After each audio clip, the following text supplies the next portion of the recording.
I was too embarrassed to call him my partner and said he was just a friend, but things got ugly. Hey Reddit, first-time poster here, but a long-time lurker on this app.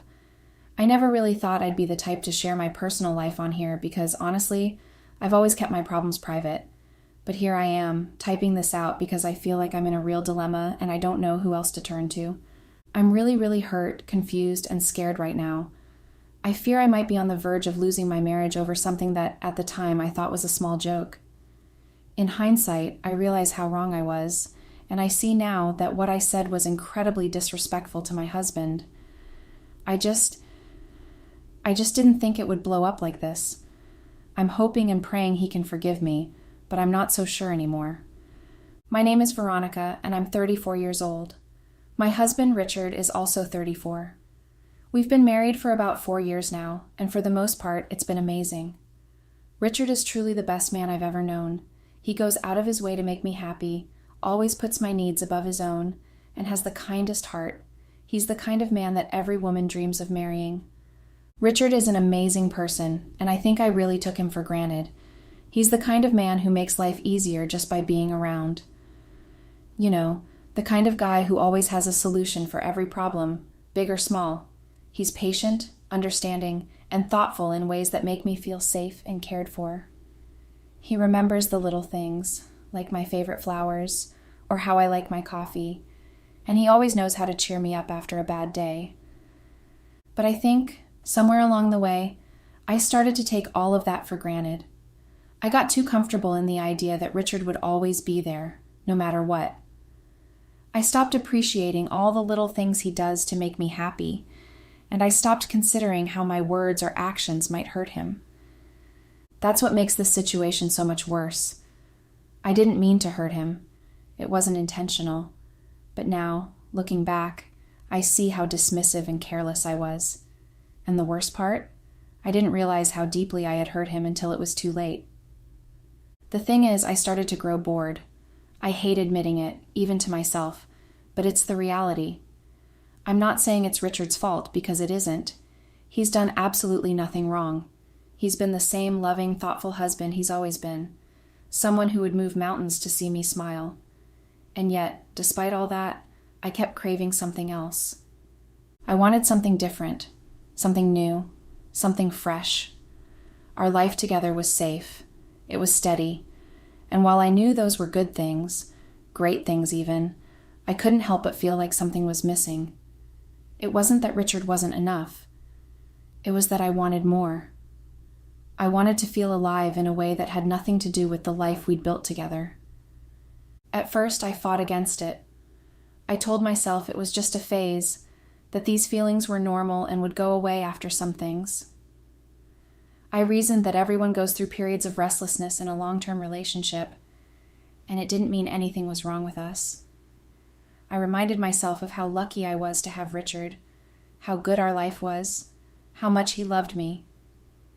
But the more I tried to push those thoughts away, the stronger they became.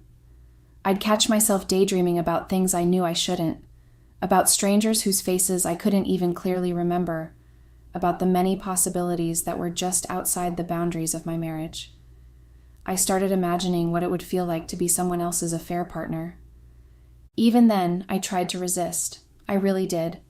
I buried myself in the routines of our life together. I hoped the monotony would dull the ache for something new.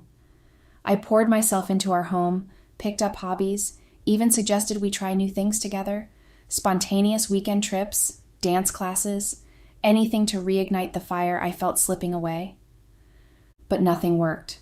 The harder I tried to convince myself to stay content, the more suffocated I felt. It wasn't Richard. It wasn't us. It was me. And then slowly but surely, those feelings started seeping into how I treated him. At first it was subtle. I hate myself for saying this, but I started to see him not as the man I loved, but as someone holding me back. And instead of dealing with those feelings honestly, I let them fester. That's when I began to test him. I didn't mean to at first, but I found myself pushing him in ways I knew would hurt him. I wanted to see how far I could go before he'd fight back, before he'd tell me I was wrong. But Richard never did. He always stayed calm, always gave me the benefit of the doubt, even when I knew I didn't deserve it. I knew Richard. He's a traditional man through and through, the kind who believes in loyalty, trust, and commitment above all else. Those values aren't just words to him. They're the foundation of everything he does. It's why he married me, why he works so hard to make our life together stable and happy. And it's why I knew, without a shadow of a doubt, that if I ever brought up something like exploring an open marriage, or worse, acted on the thoughts that had started creeping into my head, there would be no coming back from it. Richard wouldn't forgive me. He wouldn't understand. I would destroy him, and I knew it. And yet, instead of confronting those feelings head on, or doing the right thing by talking to him openly, I went about it in the worst, most cowardly way imaginable. I started looking down on him.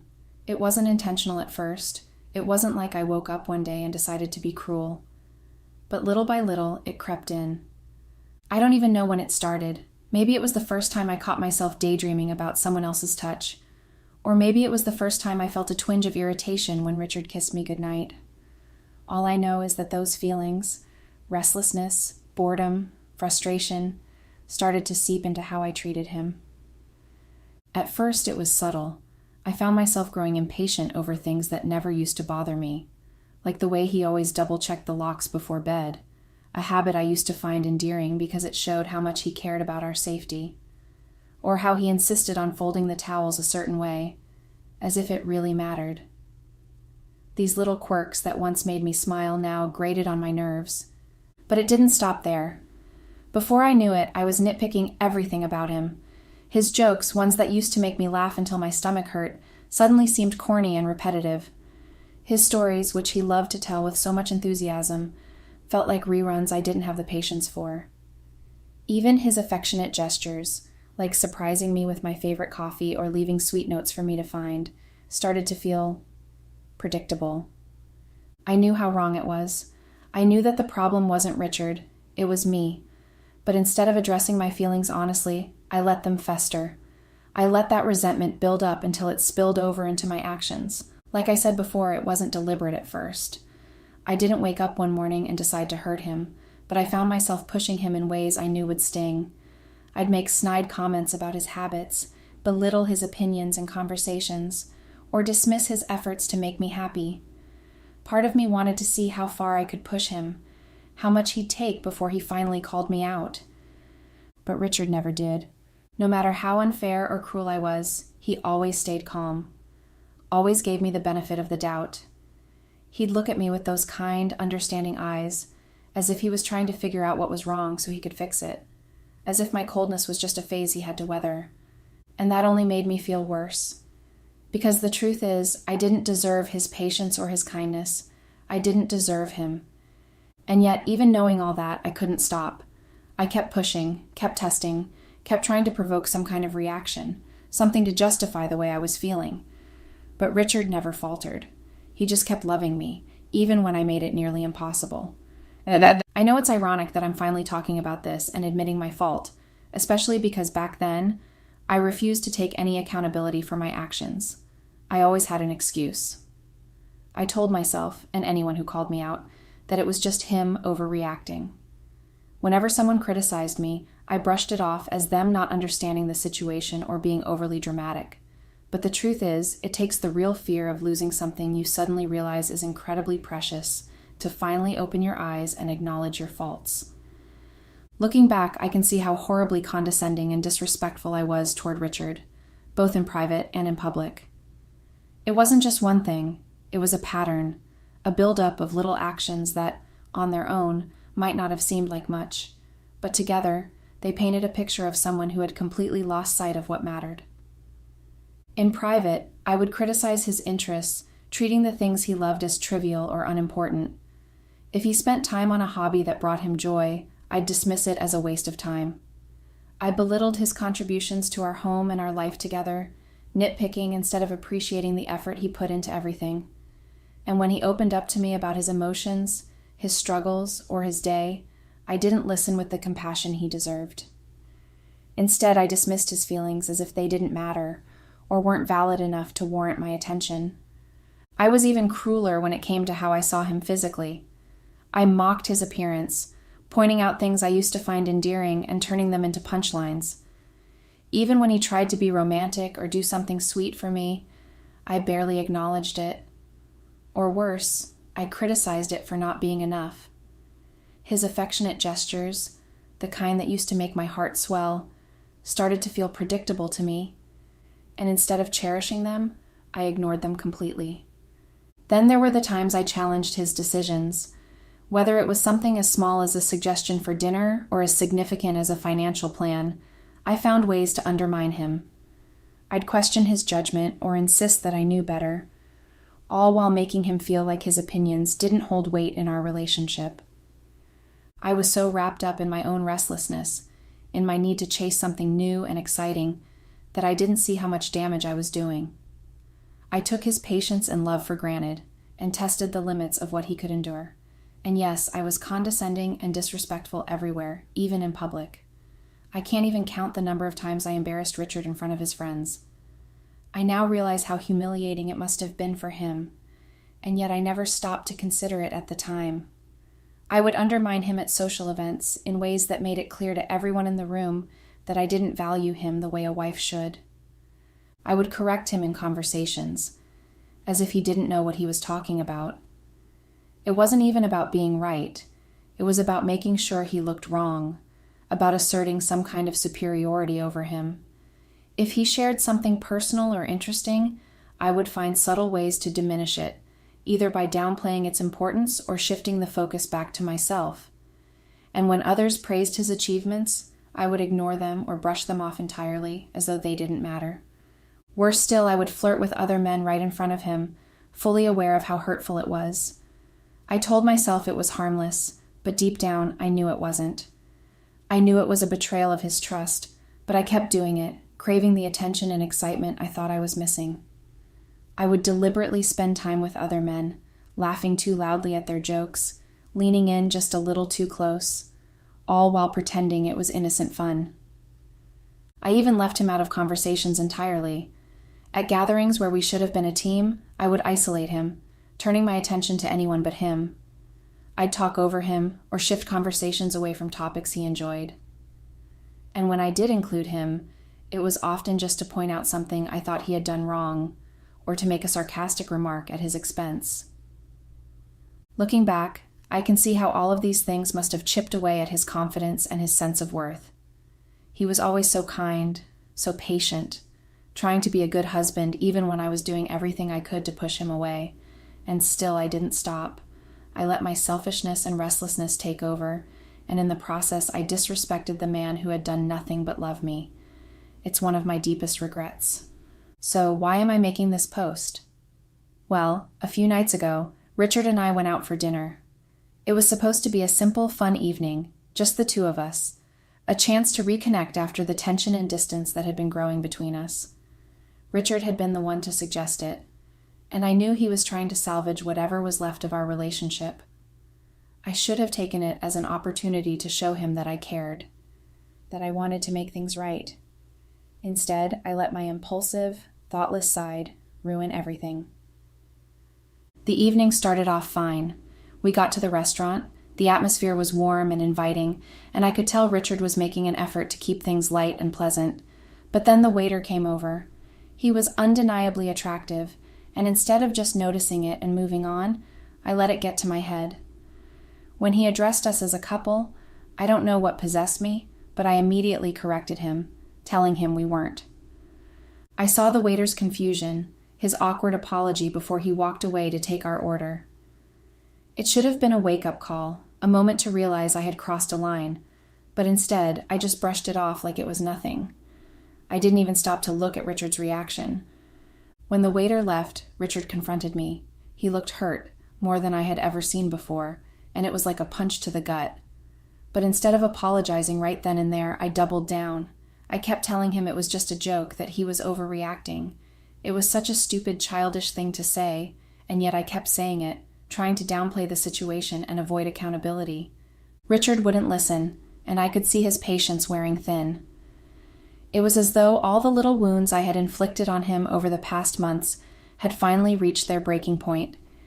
He didn't yell or cause a scene. He just stood up, looked at me one last time, and walked out. I was stunned. For a moment, I just sat there, unable to process what had happened. Then it hit me. He had left me there at the restaurant alone. He had never done anything like that before.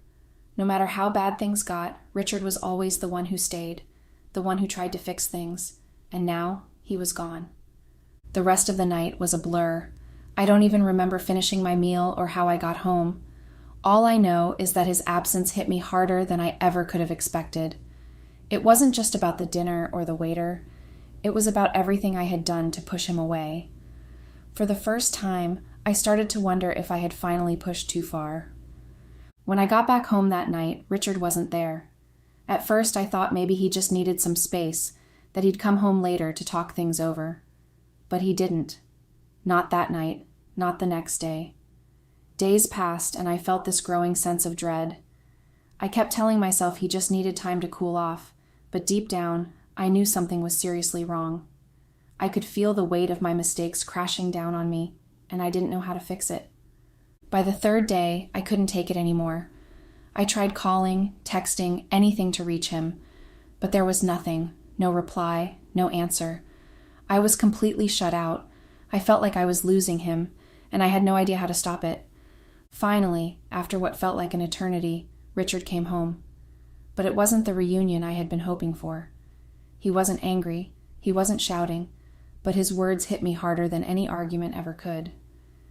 He told me it made no sense for him to stay in his own house when I was at fault. He said he couldn't live with someone who had disrespected him so openly, not just in private, but in front of others too. And then, as if those words weren't enough to break me, he told me to leave. I was numb. I couldn't even process it at first. I kept asking him why, kept pleading for him to at least let me explain, but he wouldn't listen.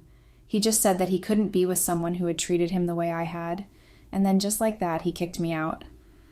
I don't even remember how I got to my parents' house. Everything felt like a blur, and I was left there, sitting in their living room, trying to piece together what had just happened. I had never seen Richard like that before. The man I loved, the man I had spent so many years with, had reached a point where he couldn't even bear to be in the same house as me. It was all my fault, and I couldn't take it back.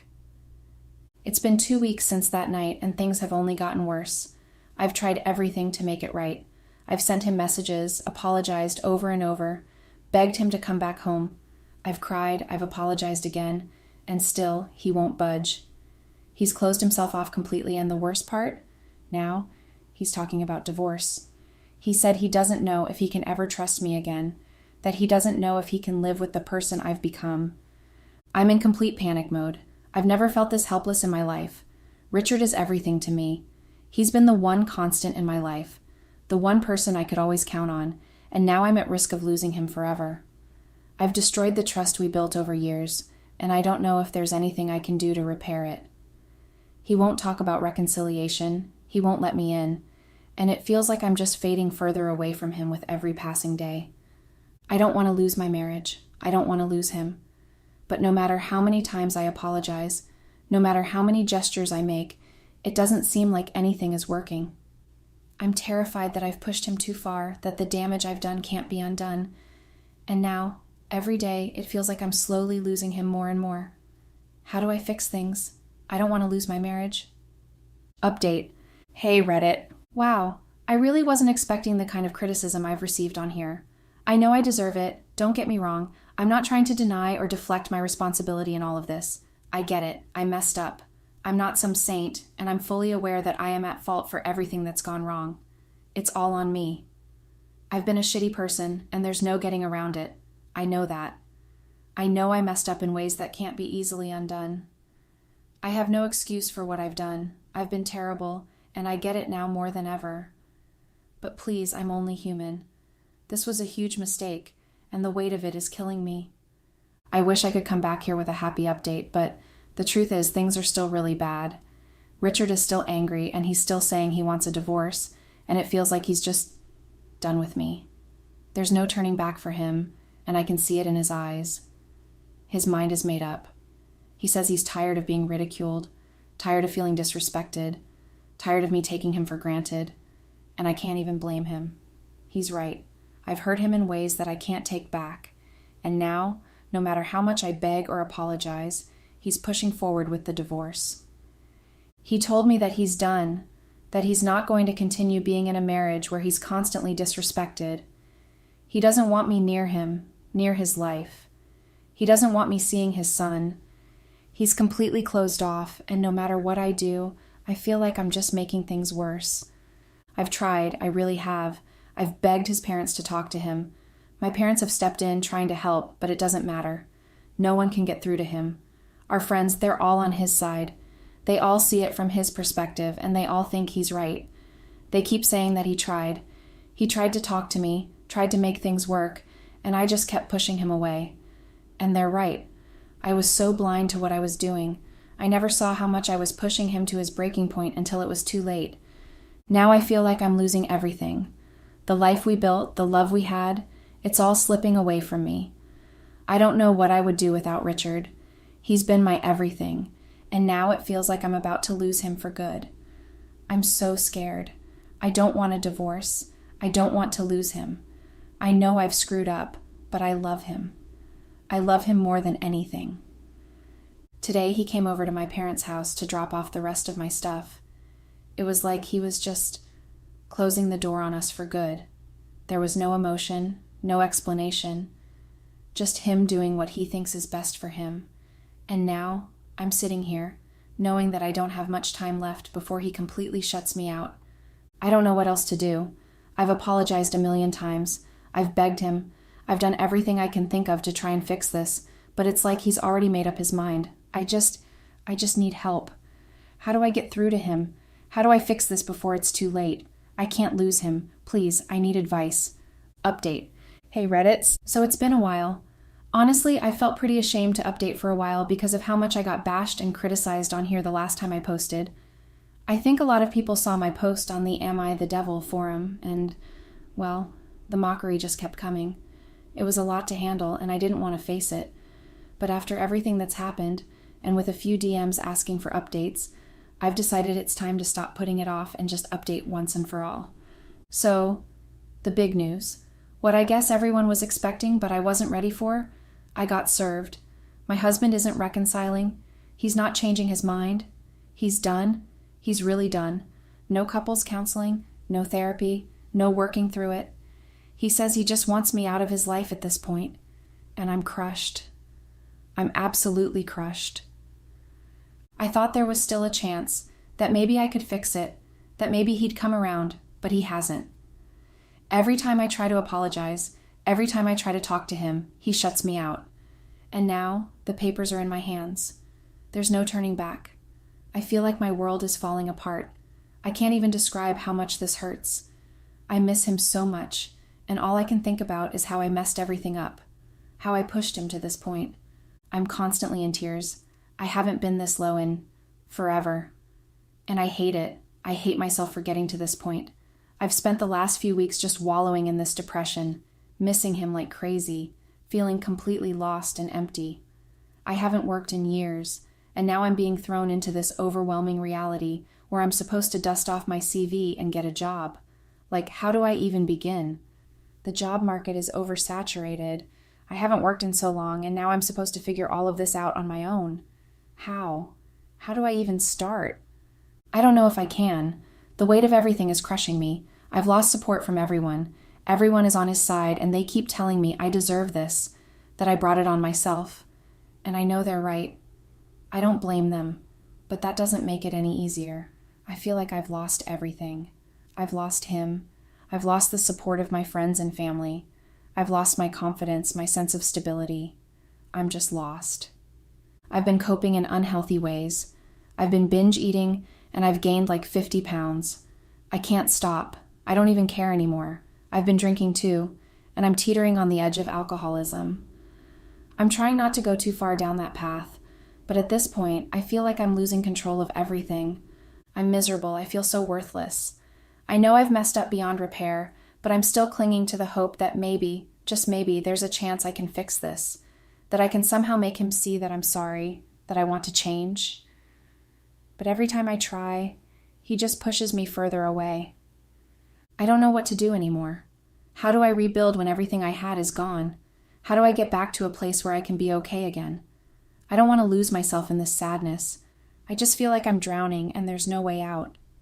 How do I move forward when all I want is to go back to the way things were? How do I move forward when all I want is to go back to the way things were? I don't even know where to start. I feel like I've completely shattered everything I had with Richard, everything we built. Every time I think about the memories, the good times we had, it just reminds me of how far I've fallen. I used to be so sure of everything, of us, of what I wanted in life. Now, I'm just floating, with no real direction. It's not even just about missing him. It's about losing myself too. I feel like I'm breaking apart, trying to put together pieces of the person I was before all this happened. The self-confidence I had is gone, replaced by constant self-doubt. I've let so many things slip through my fingers. The trust we had, the respect, it's all gone. And no matter how many times I say I'm sorry or I'll do better, it feels like it's too late. I feel like I've lost my sense of self-worth. I keep thinking about how I've hurt him, how I've pushed him away, and it's like a constant weight on my chest. The guilt, the shame, it's overwhelming. It's hard to breathe sometimes, let alone think about what comes next. How do I get past this? How do I make up for the hurt I caused when he's so done with me? And I've tried everything to make him understand how sorry I am, but nothing seems to make a difference. I've begged. I've pleaded. I've tried to change, but he's just moved on. And it hurts more than I can even express. I miss the life we had, the simple moments we shared. I miss being his priority, his love, and I'm desperate to make it right. But I don't know how. I feel like I've lost my purpose. I used to feel so secure with him. Now I'm left with this uncertainty, this fear of what's to come. Everyone around me keeps telling me to move on, that he's not coming back, but I can't seem to accept that. The thought of never having him in my life again is unbearable. But then, there's the reality that I might have already destroyed everything. I don't know how to start over. I'm just so scared. Scared of what's next. Scared that I've ruined everything beyond repair. But mostly I'm scared of being alone. I can't stand the thought of living without him, and the idea of trying to find a way back feels impossible. So how do I pick up the pieces and move forward, when all I want is to go back and fix what I broke? I don't have the answers, and I feel like I'm drowning in this uncertainty. But all I can do right now is try, even though I'm not sure where to begin. I just want to find a way to fix it, even if I know deep down that it might be too late. Update. Hey Reddit, it's been a while, hasn't it? I've been putting this off for so long, and honestly, it's because I feel humiliated and ashamed. But here I am, ready to give the update I know some of you have been waiting for. I wish I could say things have turned around, that the divorce never went through, that we're happier and stronger than ever, but that would be a lie. A big, fat, painful lie. The truth? I'm miserable. Completely and utterly miserable. The divorce? Finalized. It didn't take long. A few court dates, some papers signed, and that was it. Everything we built, everything I thought I had, gone in an instant, and I got nothing, which honestly is fair. It's not like I had any leg to stand on. I destroyed what we had, and he made sure I wouldn't benefit from it. It's over. My marriage, my life as I knew it, the future I thought we'd share. And now I'm left with this, a shell of a life, a version of myself I don't even recognize. I've gained over 150 pounds since all this started. I binge eat to cope, to fill this empty, aching void inside me. Junk food is cheap, and for a fleeting moment, it makes me feel better. But then I see myself in the mirror, and I hate what I've become. I'm obese, unhealthy, and frankly disgusting. The drinking doesn't help, but it's all I have left. I started with just a glass here and there to take the edge off, to dull the overwhelming pain. Now, it's a full-blown problem. I drink every day, and if I'm not drunk, I'm thinking about getting drunk. It's the only way I can numb the constant, crushing weight of my reality. And work? Don't even get me started. I haven't been able to hold down a job since the divorce. A month ago, I got fired from the last position I managed to scrape together. I was living paycheck to paycheck before that, so you can imagine what losing that paycheck did to me. Now, I'm completely broke. I can't afford rent, I can't afford therapy, and I'm barely scraping by for food. Oh, and did I mention? I'm homeless. My parents tried to support me for a while, but it didn't last. We had a huge argument. Honestly, I can't even remember what it was about, and they kicked me out. I've been on the streets since, trying to survive. I spend what little money I can scrape together on alcohol and the cheapest food I can find. I know it's self-destructive. I know I should be doing better, trying harder, but I don't have the strength. And then there's Richard, my ex-husband. Of course he's thriving. Why wouldn't he be? He's happy, stable, successful, the exact opposite of me. I've seen him on social media a few times, smiling, surrounded by people who love and support him. It's like I never even existed in his world. Meanwhile, I can't go a single day without thinking about him. I know I did this to myself. Every bad decision, every selfish action, it all led me here. I'm the only one to blame, and trust me, I do blame myself. But that doesn't make it any easier to live with. It doesn't make the nights any less lonely or the days any less hopeless. I'm the architect of my own downfall, and I don't even know why I'm admitting all this on here. Maybe I just need someone to talk to, someone to hear me. Since therapy is out of the question, I guess Reddit is the best I can do. So yeah, there's your update. I'm miserable. I'm a broken, overweight, homeless alcoholic who ruined her own life. If there's a rock bottom, I've hit it, and I've probably kept digging. I wish I had some inspiring message to leave you with, some glimmer of hope, but I don't. This is just my reality now. Hello, kind people of Reddit. Today you will hear the story of how my girlfriend tried to fool me but made a fool of herself only. I, male 30, was dating my girlfriend, a female 38, for around a year. I work as an accountant in a multinational company. My girlfriend used to work in a cafe. We met in her cafe only. Her cafe was near my workplace. I liked going to a local cafe to have my coffee, rather than going to Starbucks or Dunkin' Donuts. I don't know why, but the coffee of a local cafe hits different. So yeah, I used to go to that cafe frequently. We knew each other's names since I was a regular there. I used to talk to her about how I liked my coffee brew and stuff. We were friendly with each other. I went to the cafe in the evening. I was reading my book when she came around and told me that she had to close down the cafe for the day.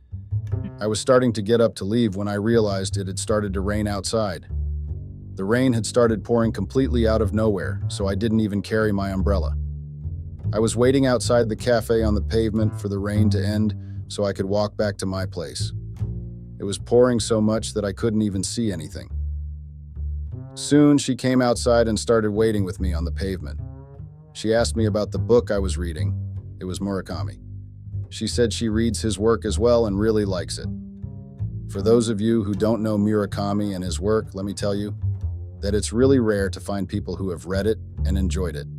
Otherwise, people usually give you a look. Anyways, coming back to the story, we started talking about books and other things. We didn't realize how quickly the time passed and it had stopped raining. We talked for more than an hour, just standing on the pavement, and no one of us realized the time. We became friends from that day onwards. She would always give me a smile. I didn't realize, but I started to get eager to go to the cafe and see her again. It sort of became like a habit. I started to visit the cafe even on weekends just so I could see her. It was safe to say that I had developed a huge ass crush on this girl. I found her really pretty and really sweet. I just didn't know if she was single or with someone. I thought of clarifying that sooner rather than later. And so one day I waited for her on the pavement when she was closing down the cafe. She was surprised when she came outside and found me waiting. I told her that I thought of walking together till the train station. We started walking together towards the train station. She told me about the opening of the bookstore near her cafe. She told me she visited there and it seemed like the place that I would enjoy. I was touched that she even remembered me. I then asked her if she went with her boyfriend. She smiled and told me that she went alone. I was relieved to hear that. I asked her out on a date that night. She said yes, and that's how we started dating. I remember this weekend distinctively. It was a few months after we started dating. My girlfriend was staying at my place for the weekend. I remember that we were lounging on the couch in my dimly lit living room. We had gotten fresh popcorn since it was a Friday night. We had made it a habit to spend our Friday nights curled up together, watching random YouTube videos and sharing laughter at the absurdity of some content creators. I remember how my girlfriend got excited as she clicked on a video titled, "Hooker Wins 4K USD Prize." She laughed and told me to watch it with her. The video featured an attractive young woman recounting her story as a high-end escort.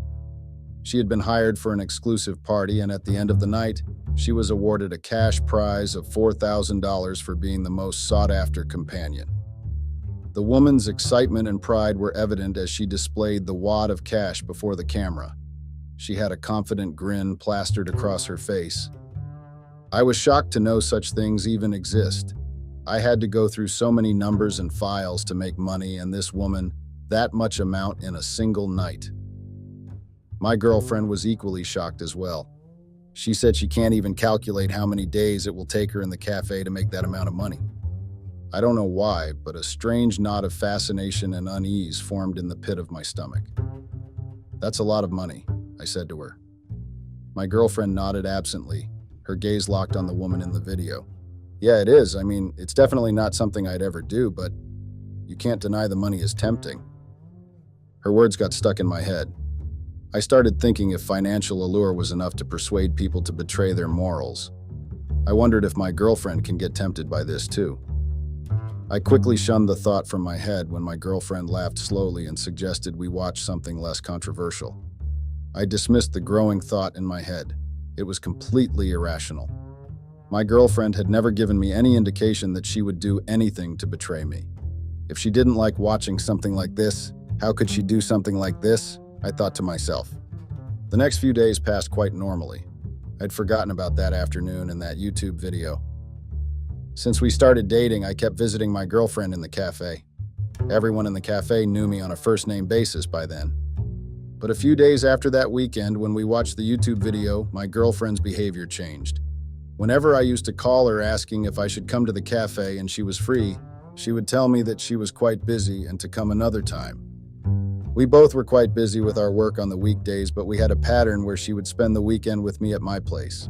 She had spent almost all the weekends at my place since we started dating.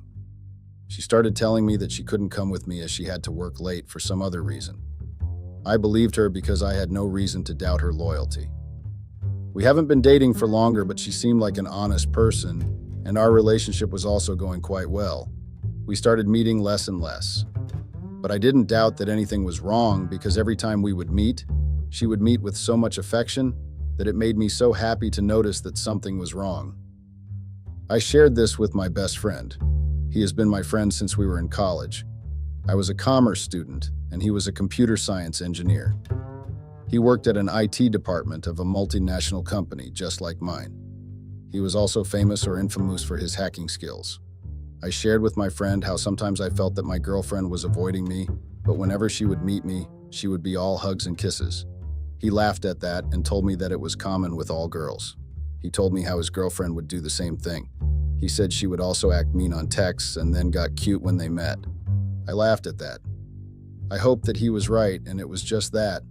I didn't have much experience with relationships, so it was possible that I was making mole out of a hill, but I couldn't shake off the unease feeling that would come when my girlfriend told me that she wasn't free to hang out with me or can't spend the weekend with me. I called my girlfriend on a Friday afternoon. I wanted to ask her what time I should pick up from the cafe.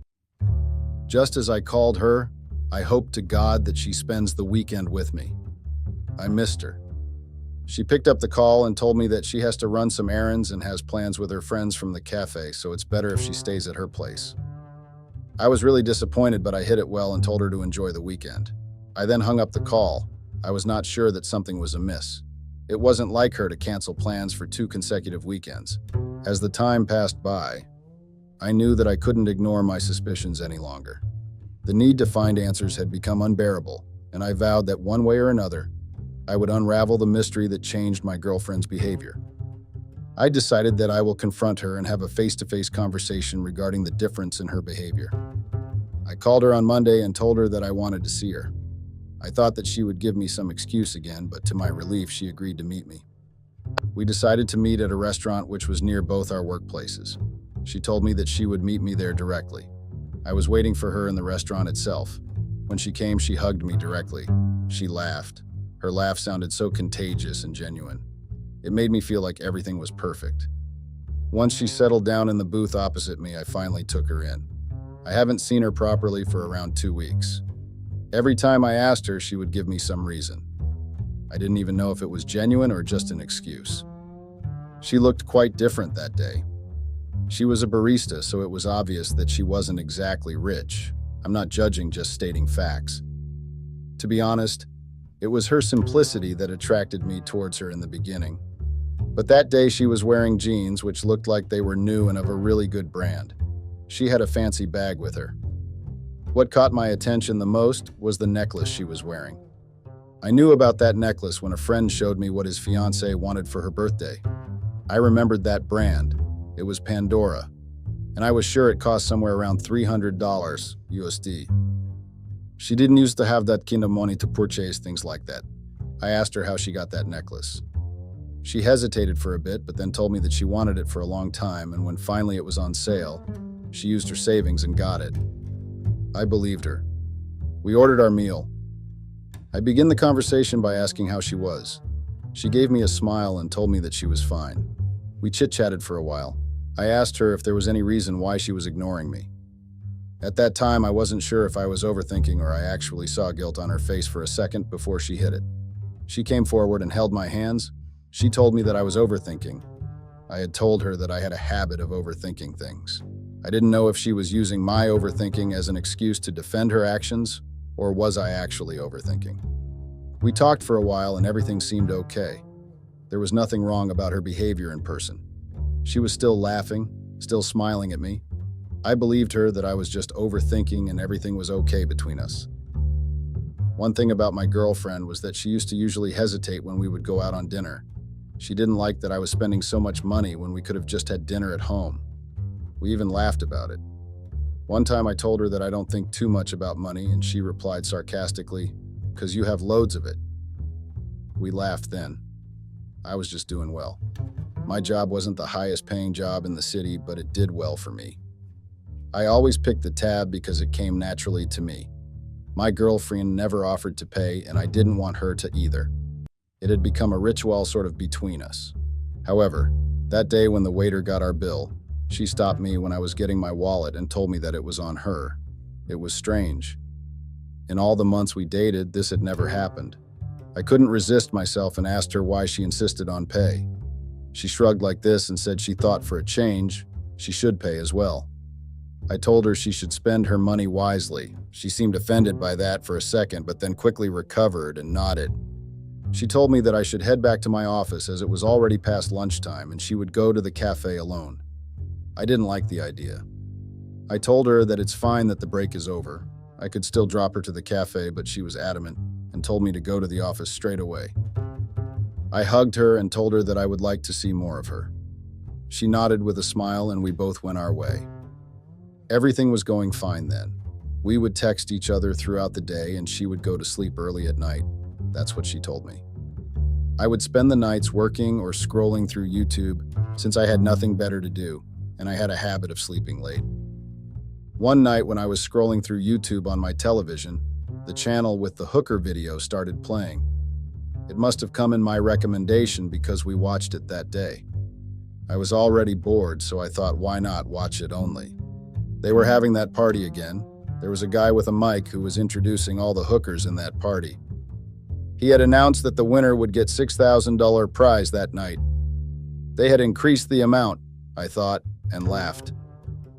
My laughter died immediately when the guy introduced one hooker to the camera. She was completely in makeup and a very tight dress. She was actually dressed as a hooker. I couldn't have recognized her if I hadn't spent so much time with her. On the television screen was my girlfriend, the same girlfriend who told me on our first date that she hated makeup and revealing clothes, the same thing she was wearing right now.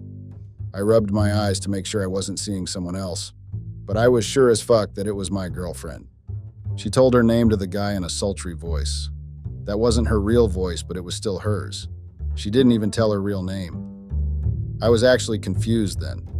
I thought maybe it's someone else who is identical to my girlfriend. I had to do something to figure it out. I started pacing in my living room as the show continued on and kept showing all the hookers. I thought that I'll just call my girlfriend and talk to her. It will wake her up, but I needed to find out if the girl on the TV was my girlfriend or not. I dialed her number, but she didn't pick up. I kept calling her again and again, desperate to hear her voice. I then decided to go to her home to check on her. We both had a key to each other's house for emergency purposes. I thought that I'll just go and see her sleeping on the bed and then come back. As I drove to her home, I kept praying in my head that I found her in her home. I didn't even want to imagine what I was going to do if I didn't find her in her bed. With a heavy heart, I reached her apartment and unlocked the door. The apartment had all the lights off. I tried to calm myself, thinking maybe she's just sleeping and that's why, and switched off all the electricity. I went to her bedroom and opened the door.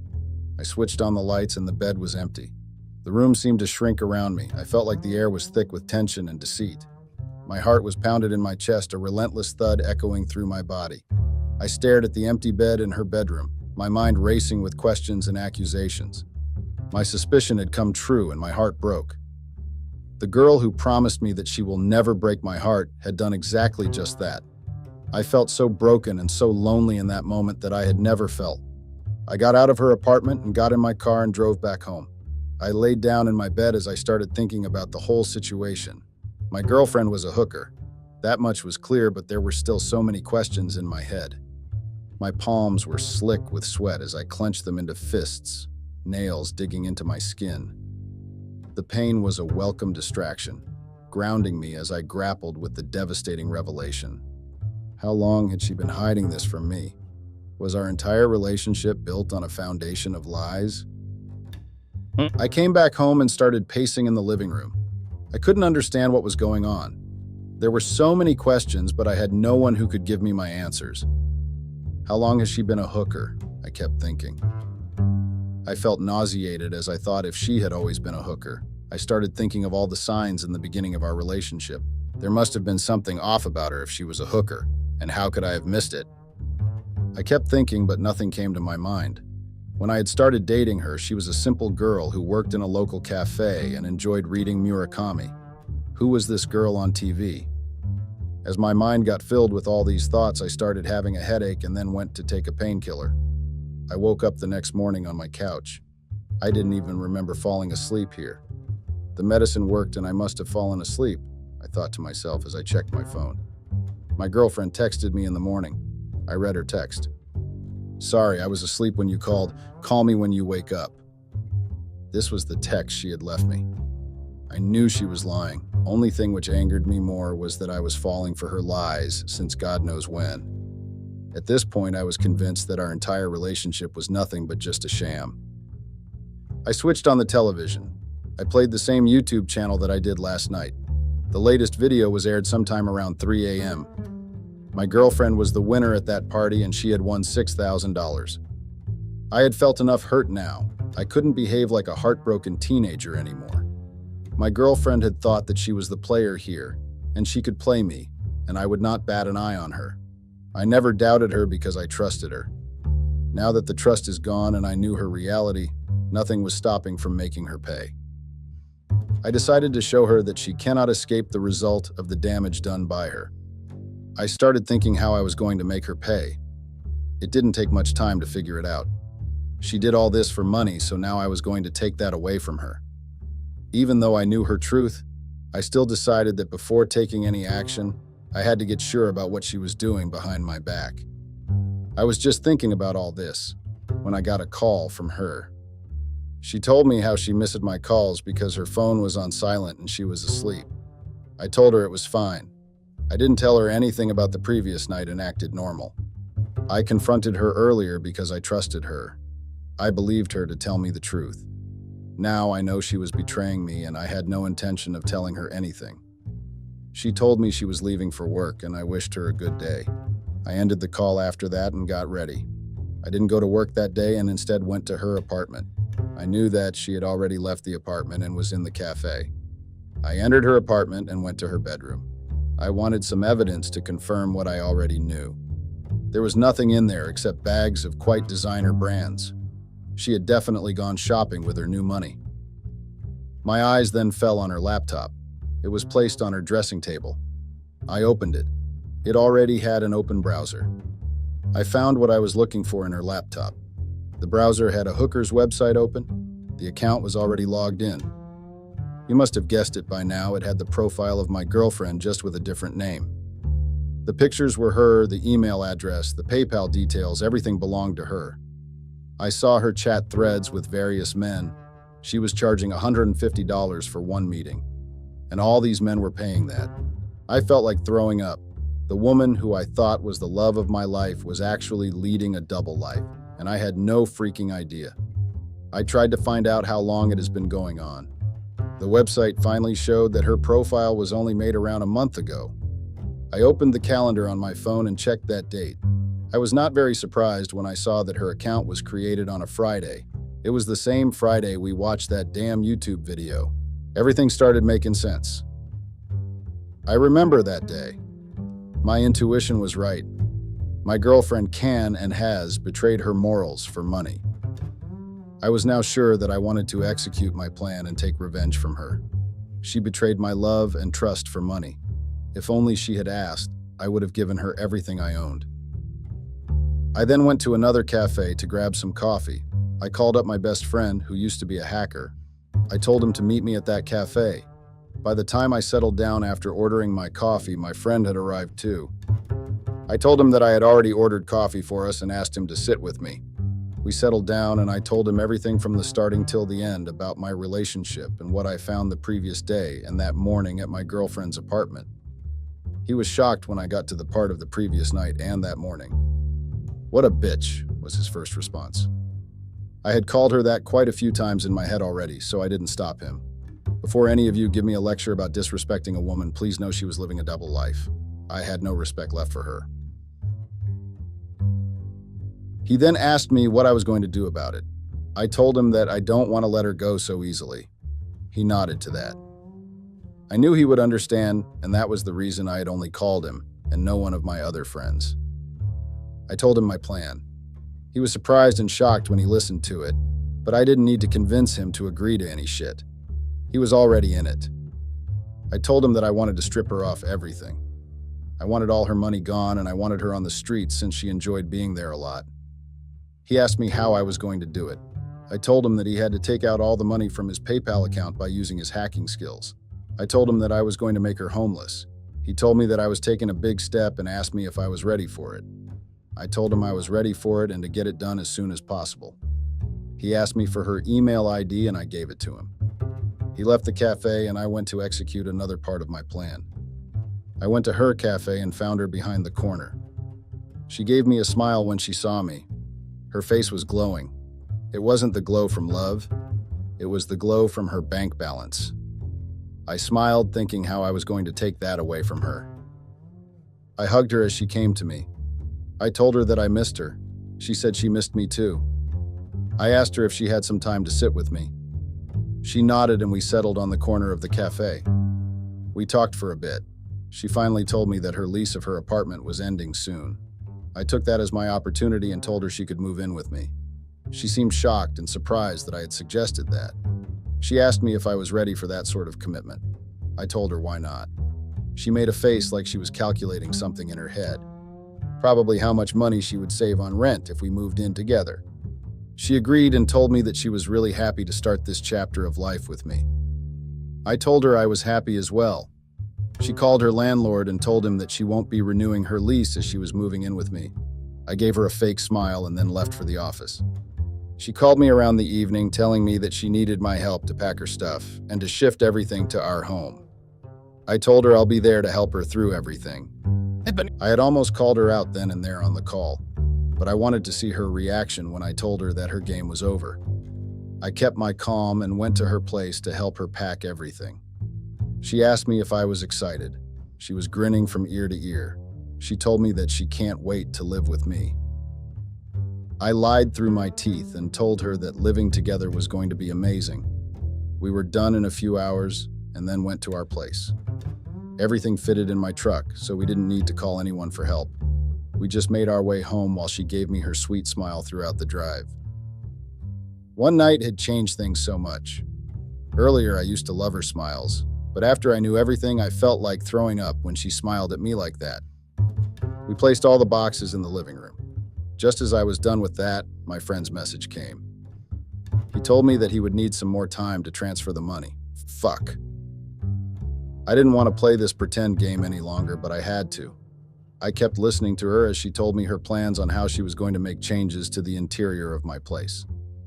I almost laughed because she had no idea that I wasn't going to let her spend a single night here. The thought of her devastation brings a sick satisfaction to my gut, like a twisted knot of pleasure. She has no idea what she's in for. Finally, I got the message from my friend that it was all done. He told me to text him again when I was ready and everything will be gone in a second. I left a sigh of relief. I continued the act for a bit longer. I told her that I was too tired from packing and moving all the stuff in, and that we should take a break and watch YouTube for some time. She agreed. She was scrolling through social media on my tab when I clicked on the video in which I saw her the other night. She didn't pay attention to it in the beginning, but when the mic guy started introducing the hookers, her eyes went up. She still didn't realize what was happening and tried to change the channel so I didn't see her. I kept the remote out of her reach and told her that the best part was coming. She got shocked just as her part came on the television. She started crying then. I laughed and told her it was too late to shed those. It didn't affect me at all. She started crying even more then and told me that she can explain. "Save it," I snapped at her. "I've seen the messages on your laptop, the filthy things you've been doing for money." She still begged to let her explain. Although I knew that nothing she could say could justify what she had done, I still told her to speak. Maybe because I knew I wanted the actual reason behind it as well. She started speaking. I already knew what she was telling me, but I let her speak. She started speaking between her sobs and told me how it started after she had seen that video on YouTube that day. She told me that she saw that they were giving the prize of $6,000 and she wanted the money. She had to become a hooker first to go to win that prize. That's why she had created that account and started all this. She kept crying and told me that she had decided to end things after she had won that prize. She told me that she never meant to hurt me like this. It just had gone out of control when she realized that she could make so much money with this. It started out as a stupid way to make money. I thought it was harmless, but then the greed took over, and I couldn't stop, were her exact words. I scoffed at her. I told her it didn't matter if she meant to hurt me or Jot. The damage she had done couldn't be erased. I was done with her. I told her that since she won the prize, I had a congratulatory gift for her. She looked at me with confusion on her face. I texted my friend and her phone started getting notifications after a second. She looked like she was going to faint as she saw the money being debited from her account. It didn't stop until it reached $0. The remorse and shock on her face satisfied me a lot. She asked me if I had hacked her account. I just shrugged and chose not to answer. She then got angry and told me that I cannot do it, and she'll file a complaint to the police. This made me laugh really bad. I asked her if she was going to tell the police how she had so much money in her account when she was a barista. I also reminded her that all the sites she used were illegal in our country, and also the prize money for which she betrayed me. When she finally realized that she couldn't do anything about it, she started crying again, begging me for forgiveness, telling me that we can figure out anything as long as we are together. She told me she just needed one chance to show me how guilty she was. I told her that I couldn't care less about her or her sorry. I told her to get out of my property as soon as possible.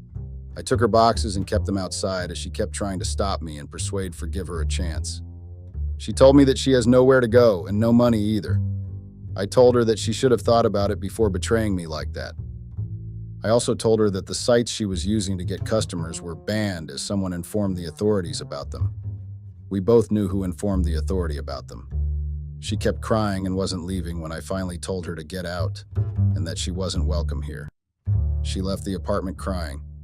Usually I would have felt bad if I made someone cry like that, but that day all I could feel was absolute satisfaction. She deserved this. Even though I got played, I made sure that she couldn't trap someone else like me. I settled on the couch with my beer and called my friend to thank him for everything. I told him to anonymously donate the money to some charity. I didn't want my hands on that filthy money. It was good that it could help out someone in need. It has been more than 2 months since that day. I have stopped going to the cafe she used to work in. I don't even cross paths with her, I'm happy in my life without someone deceiving me every day. Sometimes my mind randomly starts to think about her and what I did with her. It's weird, but every time I think about her, I get a weird sense of satisfaction and revenge. I had taken my revenge and put an end to her deceit, but I still feel maybe I went too far. I discussed this with my friend and told her the same thing. I asked him if I did the right thing. I told him that we know that she lied to me and she betrayed me, but what I did was that the right thing. He told me something that makes a lot of sense.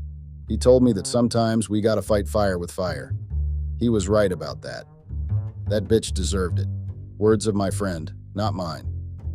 Even though I had taken my revenge and made her suffer for her actions had made it hard for me to trust someone again like that. In our short span of relationship, I had grown very attached to her, and then she went and broke my trust like that. This made me realize that anyone can break your trust at any point. I'm trying to finally trust people again because it isn't fair that I stop trusting people who have done no wrong to me. I'm moving past that tragic relationship and all the pain it has caused me. I hope that my noon gets played like my ex played me.